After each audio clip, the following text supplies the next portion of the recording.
d'outre-mer et de l'étranger. Ce dimanche 7 juillet, second tour des élections législatives anticipées, le peuple français s'est exprimé.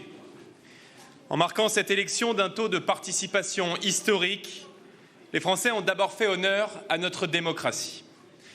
Je tiens à remercier les électeurs du Rassemblement national et de ses alliés pour le sursaut patriote sans précédent qu'ils ont exprimé. Je veux saluer leur mobilisation, leur constance, mais également leur sérénité face aux caricatures, aux campagnes de désinformation et souvent au mépris de nos adversaires.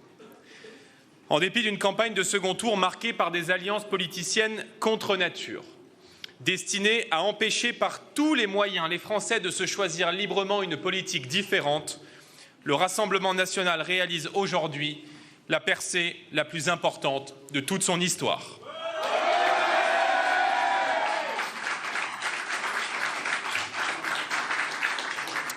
Malheureusement, l'alliance du déshonneur et les arrangements électoraux dangereux passés par Emmanuel Macron et Gabriel Attal avec les formations d'extrême gauche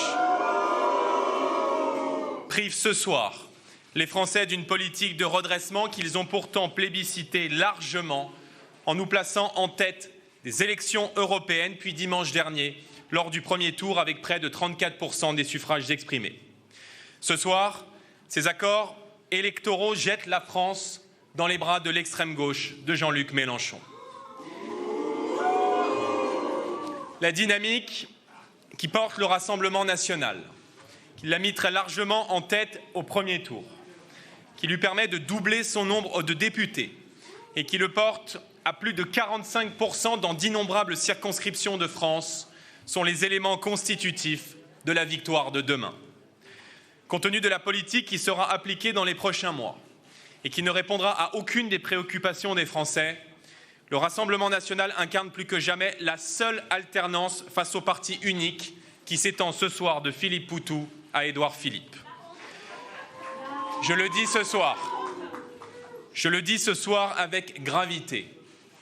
Priver des millions de Français de la possibilité de voir leurs idées portées au pouvoir ne sera jamais un destin viable pour la France. Ce soir, en assumant délibérément de paralyser nos institutions, Emmanuel Macron n'a pas simplement poussé le pays vers l'incertitude et l'instabilité, il prive en conséquence et pour de longs mois les Français de toute réponse à leurs difficultés quotidiennes. En pleine crise du pouvoir d'achat, alors que l'insécurité et le désordre frappent durement le pays, la France se voit privée d'une majorité, d'un gouvernement pour agir et donc d'un cap clair pour redresser la France. Chacun aura compris aujourd'hui que les arrangements électoraux, orchestrés depuis l'Élysée entre un président de la République isolé et une extrême gauche incendiaire, ne mèneront le pays nulle part. Constitué en parti unique, la question que tous nos compatriotes se posent désormais est la suivante: que vont-ils faire? Je sais la frustration de millions de Français ce soir.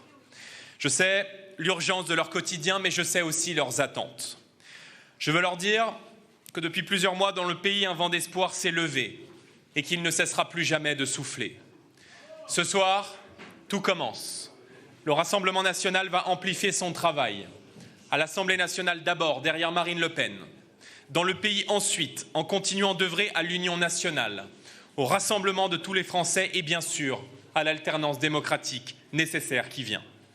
Au Parlement européen enfin, où nos eurodéputés joueront dès demain pleinement leur rôle au sein d'un grand groupe qui pèsera dans les rapports de force en Europe pour refuser la submersion migratoire, l'écologie punitive et la confiscation de notre souveraineté.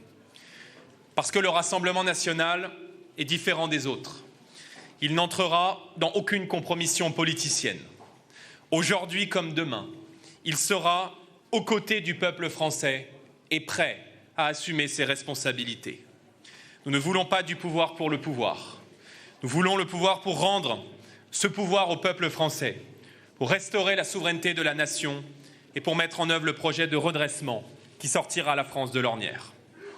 À toutes les Françaises, à tous les Français, je veux dire que mon intention d'œuvrer au redressement du pays est plus forte que jamais. Je serai là, pour vous, avec vous, jusqu'à la victoire. Ce soir, tout commence. Un vieux monde est tombé et rien ne peut arrêter un peuple qui s'est remis à espérer. Vive la France et vive la République!